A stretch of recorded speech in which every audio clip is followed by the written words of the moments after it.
A very good morning to all my dear students. Today we are going to start with the lecture 3 of the same chapter, Environment and Sustainable Development. We will start the first topic, that what is the state of environment in India. India में environment की क्या condition है, क्या हालत है। शुरुआत करते हैं। इंडिया जो है उसमें पूरी दुनिया के 18% लोग जो हैं उनका वो हैबिटेट है, वहाँ वो रहते हैं। और इंडिया का अगर हम ज्योग्राफिकल एरिया की बात करें तो पूरी दुनिया का सिर्फ 2.5% of the world's geographical area वो इंडिया में है। इसका मतलब हाईली पॉपुलेटेड कंट्री है हमारा। इसके साथ साथ इंडिया में 21.9% लोग ऐसे हैं जो BPL बिलो पॉवर्टी लाइन है। इनको मद्देनज़र रख के अब हम देखेंगे कि एनवायरनमेंट के क्या क्या इश्यूज़ हैं इंडिया में। सबसे पहला इशू तो है कि माइनिंग हम ज़्यादा कर रहे हैं, ओवर एक्सप्लॉयटेशन कर रहे हैं ऑयल और एनर्जी रिसोर्सेज का बहुत ही अलार्मिंग रेट से, बहुत ही तेज़ी से, जो कि हमारे लिए एक वार्निंग है कि आने वाले टाइम में हमें इन चीज़ों की स्केर्सिटी का सामना करना पड़ेगा। ये दुर्लभ हो जाएंगी, हमें नहीं मिलेंगी, तो आने वाली जनरेशन्स के लिए हम इसको सस्टेन नहीं कर पाएंगे। दूसरी बात है डिफॉरेस्टेशन। जंगलों की सफाई होती चली जा रही है, पेड़ों को काटा जा रहा है। इंडस्ट्रियलाइजेशन के लिए हम रेजिडेंशियल कॉलोनीज़ के लिए भी काट रहे हैं, क्योंकि पॉपुलेशन बढ़ रही है तो उनको भी कहीं ना कहीं जगह चाहिए। तो आपको पता है कि अगर हमारा डिफॉरेस्टेशन हो जाएगा तो इकोलॉजिकल हमारा बैलेंस सारा बिगड़ेगा। That too we are cutting the hardwood timber forest that took 100 of years to grow. तो ये एक बहुत ही हमारे लिए वार्निंग है। सेकंड, हमारी कंडीशन एनवायरनमेंट की इंडिया के अंदर। तीसरी चीज़, हम वाटर बॉडीज़ को ओवर एक्सप्लॉयट कर रहे हैं, इस करके भी हमारा फिश स्टॉक डिप्लीट होता जा रहा है। फिर प्रोडक्शन एंड कंजम्पशन, जो वेस्ट है जो हम जनरेट कर रहे हैं, उतना हमारी एनवायरनमेंट की एब्जॉर्प्शन लिमिट नहीं है। वो ज़्यादा जनरेट कर रहे हैं और एब्जॉर्ब इतना एनवायरनमेंट कर नहीं सकता। तो क्या सिचुएशन आएगी, एनवायरनमेंट में क्राइसिस आ जाएगा। और पॉवर्टी मैंने बताया ही था एक बिगेस्ट कॉज है, खासकर रूरल एरियाज़ में, क्योंकि रूरल एरियाज़ में गरीबी के कारण से लोगों को क्या करना पड़ता है, they are depend on the wood as fuel. लकड़ी उनके ईंधन का काम करती है। अब उससे पॉल्यूशन भी फैलता है, पेड़ भी कट जाते हैं। नो डाउट गवर्नमेंट ने उज्ज्वला योजना शुरू की, उससे बहुत बेनिफिट हुआ। बहुत लेडीज़ जो रूरल एरियाज़ में थी उनका टाइम सेव हो गया। पहले वो लकड़ी लेने जाते थे, अब उनको गवर्नमेंट ने जो ये फ्री आपका LPG प्रोवाइड करवाया at a very nominal charge, तो उससे कम से कम उनको अब सेफ़ एंड सिक्योर फ्यूल मिल गया, पॉल्यूशन कम हो गया, उनका टाइम सेव हो गया। इस टाइम वो अपना कहीं ना कहीं यूज़ कर सकती हैं फॉर क्रिएटिंग मोर इनकम और जनरेटिंग मोर मनी। तो ये सब हमारी स्टेट है। और प्रोडक्शन कैपेसिटी जो हमारी एक्सपेंड हो रही है, वो सबसे बड़ा कॉज है एनवायरमेंटल डिग्रेडेशन का अर्बन एरियाज़ में। जितनी प्रोडक्शन कैपेसिटी इंक्रीज होगी उतना पॉल्यूशन भी बढ़ेगा, व्हीकुलर ट्रैफिक भी बढ़ेगा। देखो वही बात कर रहा है, expansion of the vehicular traffic is generating the noise pollution besides contributing to air pollution and global warming. तो ये तो हमने पढ़ लिया क्या कंडीशन है एनवायरनमेंट की इंडिया में। तो ये तो कॉमन हमने बात पढ़ी। अब हम पढ़ने जा रहे हैं एनवायरनमेंट इश्यूज इन इंडिया। क्या क्या इश्यूज एनवायरनमेंट के हम इंडिया में पढ़ेंगे, इनको हम वन बाय वन सुनेंगे। सबसे पहले तो देखो इसकी इंट्रोडक्शन है, it is on account of the pollution and the depletion of the natural resources that environmental issues are recognised all over the world.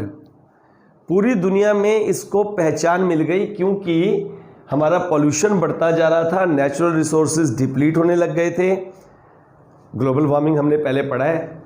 तो अब पूरे देशों, जितने भी कंट्रीज़ हैं, पूरे देशों ने इस बात को मान लिया कि नहीं भाई, एनवायरनमेंट को अगर हमें डिग्रेडेशन से नहीं बचा सके हम, या हमने एनवायरनमेंट को सेफ़ नहीं किया, तो हमारी लाइफ भी अनसेफ हो जाएगी। तो इसलिए उन्होंने रिकग्नाइज़ किया, लेकिन इंडिया में इसको रिकग्निशन बहुत लेट मिली। देखो, the recognition in India has been delayed, but it is at present one of the most challenging issues before the Indian people. आज ये बहुत बड़ा एक चैलेंज है हम सबके लिए। Virtually impossible to remove air pollution. हम ऐसा नहीं कर सकते सब कुछ ख़त्म कर दें, air pollution, water pollution, noise pollution ख़त्म हो जाए। नहीं, ख़त्म तो होना पॉसिबल ही नहीं है। हाँ, इसको काफ़ी हद तक हम मेंटेन और रिटेन कर सकते हैं कि भाई किसी तरह से पॉल्यूशन कम से कम हो, इसका इफ़ेक्ट जो है एनवायरनमेंट पर ज़्यादा ना पड़े। हम उसके ऑल्टरनेटिव वेज को ढूंढ सकते हैं। ये देखो, but we can sharply limit और कंट्रोल द एनवायरमेंटल हार्म। अब हमारे पास जो मेन इश्यूज़ हैं जिनको हम पढ़ेंगे अभी इस लेक्चर में, तो इंट्रोड्यूस करेंगे हम लैंड डिग्रेडेशन, एयर पॉल्यूशन जिससे कि हेल्थ प्रॉब्लम आ रही हैं, wide spread in the urban areas due to the vehicular emissions, vehicle से जो सारा धुआं निकलता है उससे भी आपको पता है, industries, thermal plants, water pollution एक बहुत बड़ी प्रॉब्लम है जिससे हेल्थ प्रॉब्लम हो जाती है, पीने का पानी साफ़ नहीं मिलेगा। आपको पता है कि हमारी बॉडी में जो है पानी की जो मात्रा है वो 70% है, तो अपने आप ही क्या होगा, बॉडी में जब पानी गलत चला गया तो अपने आप ही हमारी बॉडी में बीमारियां आ जाएंगी।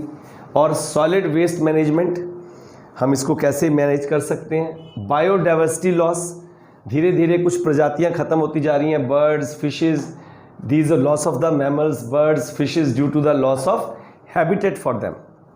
जंगल हम काटते जा रहे हैं, वो कहाँ रहेंगी, वो ख़त्म होती जा रही हैं, एक्सटिंक्ट होती जा रही हैं on account of deforestation, water pollution etcetera. तो ये कुछ हमारे, मैंने अभी बता दिया आपको, एनवायरमेंटल इश्यूज़ हैं जिनको हम इस चैप्टर में पढ़ेंगे। और इसमें हम इंट्रोड्यूस करेंगे सबसे पहले लैंड डिग्रेडेशन। क्या है लैंड डिग्रेडेशन?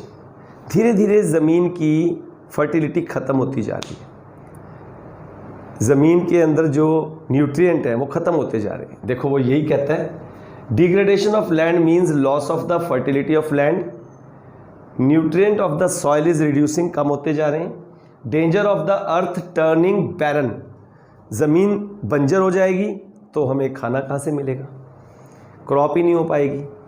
तो ये एक बहुत ही अलार्मिंग हमारा जो रेट से हो रहा है, हमारे लैंड जो है टोटली फर्टिलिटी लूज़ कर रही है। On account of the land degradation, production capacity of land is declining and there is a danger of decline in the food production।